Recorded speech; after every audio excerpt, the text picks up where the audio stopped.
સિંહને બધે હોનાના કરી નાખ્યા, આખું મંદિર હોનાનું થઈ ગયું. સ્વાગત છે તમારું મારું આ નવા યુટ્યુબની અંદર. હવાના પૂર્વ મસ્ત આપણે ચા નાસ્તો કરી નાખ્યો હતો. આપણે સીધા નીચે આવી ગયા હતા કેમ કે આ મંદિરને કલર કરવાનો હતો.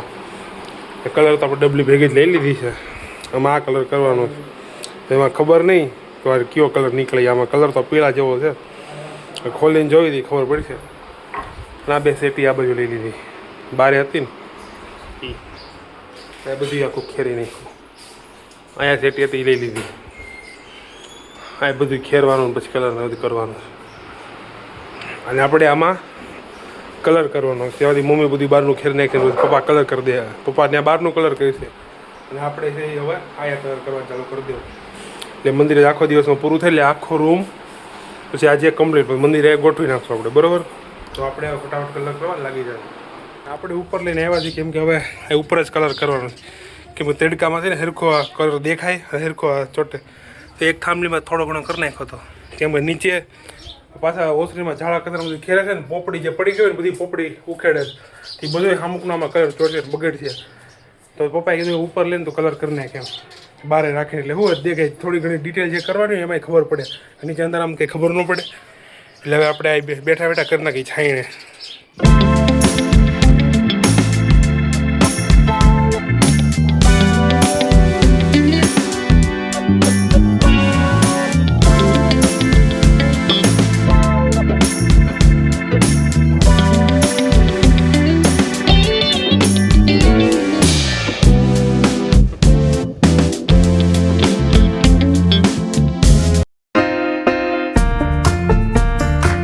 કલર કરતાં કરતાં ક્યારે રાત પડી ગઈ ખબર જ ન પડી. કેમ કે 3-4 વાર હાથ માર્યા ને, પહેલાં એક હાથ માર્યો કલરમાં, પછી જો ફાઇનલ આવું મંદિર થયું.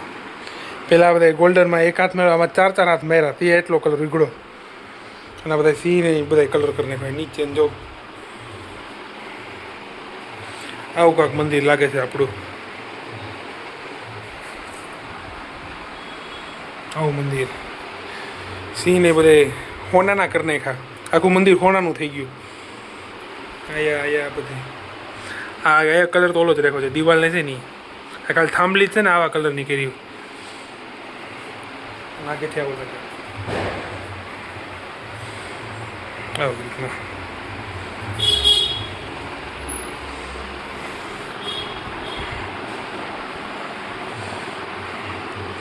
અરે મંદિરને કલર કર્યો તો રાત પડી ગઈ. હું કેટલા વાગ્યાનો 12 વાગ્યાનો કરવા બેઠો હતો, અત્યારે નેવરો થયો. સામાન બધું ગોઠવું ને એમાં એટલી બધી વાર લાગી. મંદિર આપણું થઈ ગયું હોનાનું. ઉપરની જે માતાજીની ફ્રેમ છે ને, ત્રિશૂળ હરકી કરી લઉં. આ જે ફ્રેમ છે ને એ જ ઓલું થઈ ગયું કલર મેચિંગ. એ જ કલરની થઈ ગયું. જો આમાં એ જ ફ્રેમ છે ને આમાં એ આપણું થઈ ગયું મસ્ત મંદિર. અને એકદમ ગોલ્ડન ગોલ્ડન સિંહ આપણે બધા ગોલ્ડન સિંહમાં બધા કલર કર્યો આખું માન બધે. ના હજી સફેદ કલર હજી થોડોક ઉકાળનો થોડોક લીલો છે એટલે આપણે એને અડવાનો નથી.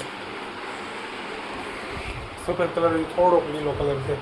બાકી મંદિરના રૂમ આખું અલગ જ લાગે છે. પહેલાં મંદિર જોયું તો કેસરી કલરનું પાછળ બેકગ્રાઉન્ડ ને આ લાલ, આવું મંદિર હતું આપણું જૂનું મંદિર છે ને એવું લાલ કલર. પણ એકદમ થઈ ગયું હોનાનું ગોલ્ડન મંદિર, હોના જેવી ચમક મસ્ત એવું.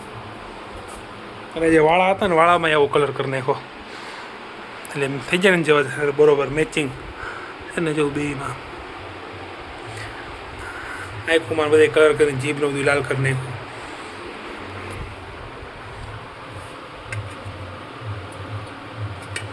કૃષ્ણ ભગવાન આ બાજુ મૂકી દેવી.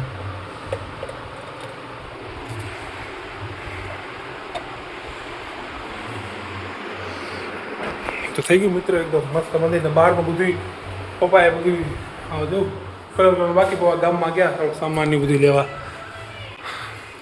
બધું લઈ લીધું.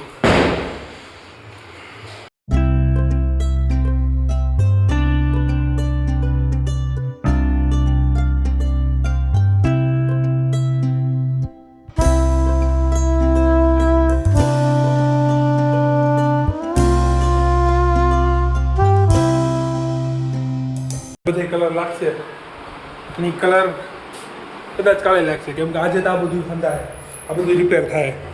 આ જેટલું છે ને ઉપર તો આખી તર જો ખુલ્લી જ ગયું છે ઓલાથી, એ બધું હંધાઈ જાય. આ બધું હંધાય, આ બધું રિપેર કામ કરીને પછી આ મસ્ત કલર લાગશે. આ બધે સફેદ કલર અને આયા કાંઈક અલગ કલર કદાચ થાય. કદાચ આ રૂમમાં જેવો કલર છે ને એવો કદાચ થાય કે પછી સફેદ જ થાય. બહુ કાંઈ નક્કી નહીં. આ દિવાલનું કંઈ નક્કી નહીં કેમ કે આ દિવાલમાં ગમે કલર થઈ શકે.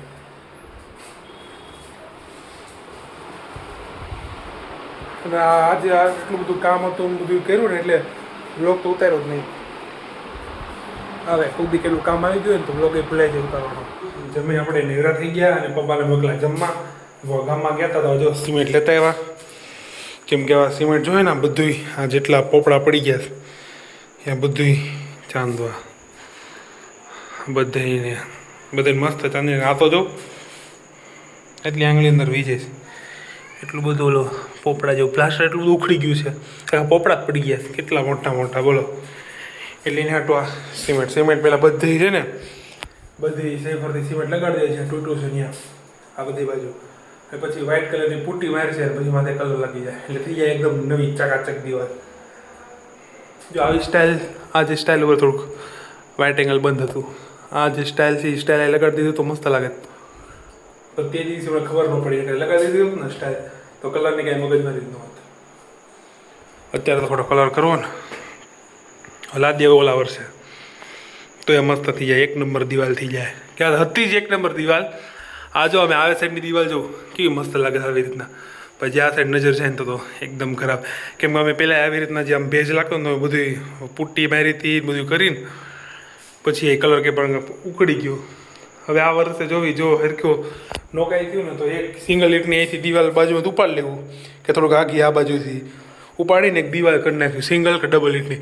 પછી આવી સ્ટાઇલ નાખી દેવું એટલે ભેજ લાગશે ને તો આ પાછળની દિવાલને લાગશે. આગળની દિવાલને કાંઈ મગજમારી નહીં. ભેજ લાગે તો પાછળની દિવાલમાં લાગે. આગળ જે નવી દિવાલ હોય એમાં કાંઈ ન થાય. પછી અમે આ સ્ટાઇલ આ જે હોય ને આની મેચિંગની કે પછી ગમે એ સ્ટાઇલ અમે અહીંયા લગાડી શકશું આ દિવાલમાં કે બધે કંઈ ભેજ લાગે મગજમારી નહીં કેમ કે ત્યારે દિવાલ જ અલગ થઈ ગઈ છે. એટલે તો હાલો ભાઈ મિત્રો આજે કામ કરી એટલા બધા થાકી ગયા તો આપણે આજનો બ્લોગ આ સુધી જ રાખી. જો બ્લોગ ગમે તો લાઈક કોમેન્ટ શેર અને સબસ્ક્રાઈબ કરવા ના ભૂલતા. મળે પાછા નવા બ્લોગ સાથે. ત્યાં સુધી બાય બાય.